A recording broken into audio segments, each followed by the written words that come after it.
नमस्कार। आज तारीख 23 मई दिन शुक्रवार। आप सुन रहे हैं द लेंस का news podcast the lens round up और मैं हूं आपके साथ अमनदीप। चलिए खबरों की करते हैं शुरुआत। भारत के विरोध के कुछ दिन बाद इंटरनेशनल मॉनेटरी फंड यानी IMF ने पाकिस्तान को दिए $2.4 बिलियन के बेल आउट पैकेज का बचाव किया है। IMF ने कहा कि पाकिस्तान ने सभी फंडिंग शर्तों को पूरा किया है, जिस वजह से इस पैकेज को मंजूरी दी गई है। 9 मई 2025 को जब इस पैकेज की मंजूरी को लेकर IMF बोर्ड की मीटिंग हो रही थी, तो भारत ने कर्ज देने पर आपत्ति जताई थी और वोटिंग में शामिल नहीं हुआ था। सुप्रीम कोर्ट ने कोटा में हो रहे स्टूडेंट सुसाइड के मामले को गंभीर बताया और राजस्थान सरकार को फटकार लगाई है। सुप्रीम कोर्ट में जस्टिस बेबी पाद्रीवाला और जस्टिस R महादेवन की बेंच ने कहा कि कोटा में इस साल अब तक 14 स्टूडेंट सुसाइड कर चुके हैं। आप एक राज्य के तौर पर इसे लेकर क्या कर रहे हैं? स्टूडेंट्स कोटा में ही क्यों आत्महत्या कर रहे हैं? एक राज्य के तौर पर आपने इस पर कोई विचार नहीं किया। छत्तीसगढ़ महाराष्ट्र बॉर्डर पर शुक्रवार को महाराष्ट्र के C60 कमांडोज ने 4 नक्सलियों को ढेर कर दिया। बताया जा रहा है कि CRPF के 300 जवानों की टीम ने जंगल के बीच नक्सलियों को घेर कर मारा है। बड़ी संख्या में हथियार बरामद किए गए हैं। मामला कवांडे और नेलगुंडा इलाके का है। चीन के साउथ वेस्ट गुइझोउ प्रांत में गुरुवार को तेज बारिश के कारण 4 लोगों की मौत हो गई, जबकि 17 लोग लापता हैं।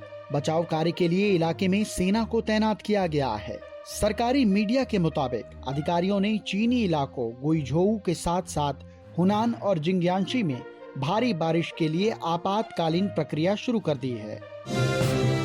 पाकिस्तान के कराची में बीते एक हफ्ते में कोरोना की वजह से कम 4 लोगों की मौत हो गई। मरने वालों में ज्यादातर बुजुर्ग थे और ये लोग पहले से कई बीमारियों से जूझ रहे थे।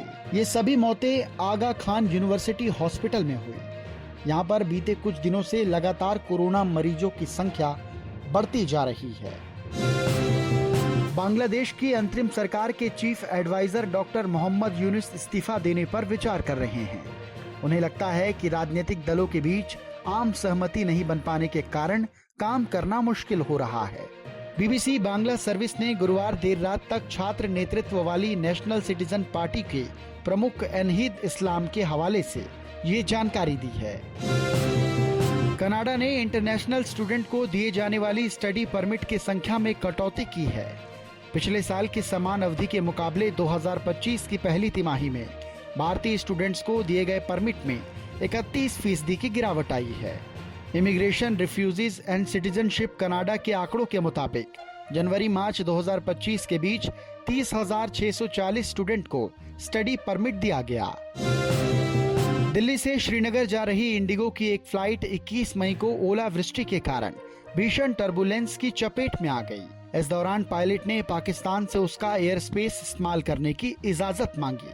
हालांकि पाकिस्तान ने मना कर दिया। मीडिया रिपोर्ट्स के मुताबिक 22 मई को इंडिगो फ्लाइट जब अमृतसर के ऊपर से गुजर रही थी, तब पायलट ने टर्बुलेंस महसूस किया। सेना की अधिकारी कर्नल सोफिया कुरैशी को आतंकियों की बहन बताने वाले मध्य प्रदेश के मंत्री कुंवर विजय शाह ने एक बार फिर माफी मांगी है। उन्होंने कहा कि ये मेरी भाषाई भूल थी। इसके लिए मैं बहन सोफिया कुरैशी और देशवासियों से माफी मांगता हूँ।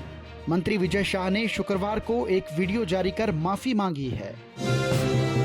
मौसम विभाग ने शुक्रवार को देश भर के सभी केंद्र शासित प्रदेशों में एक साथ आंधी, बारिश और हीट वेव का अलर्ट जारी किया है।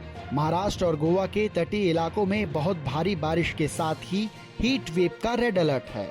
वहीं छत्तीसगढ़, पश्चिम बंगाल, गुजरात, कर्नाटक जैसे राज्यों में भारी बारिश के साथ हीट वेव का येलो अलर्ट है। इसके अलावा हिमाचल प्रदेश में ओले गिरने की चेतावनी जारी की गई है। नासा ने हाल ही में चांद की मिट्टी से ऑक्सीजन बनाने में सफलता पाई है। वैज्ञानिकों ने मून सिमुलेटेड सॉइल पर प्रयोग करके ये दिखाया कि भविष्य में अंतरिक्ष यात्री चांद पर ही सांस लेने लायक हवा बना सकेंगे। इसका मतलब अब स्पेस मिशन और भी लंबे और सस्टेनेबल हो सकते हैं। यानी चांद पर जीवन अब केवल सपना नहीं रहा, वो धीरे धीरे हकीकत की तरफ बढ़ रहा है। इसी के साथ हमारे इस पॉडकास्ट में फिलहाल के लिए इतना ही। कल फिर होगी आपसे मुलाकात। अभी दीजिए आज्ञा। नमस्कार। हैं।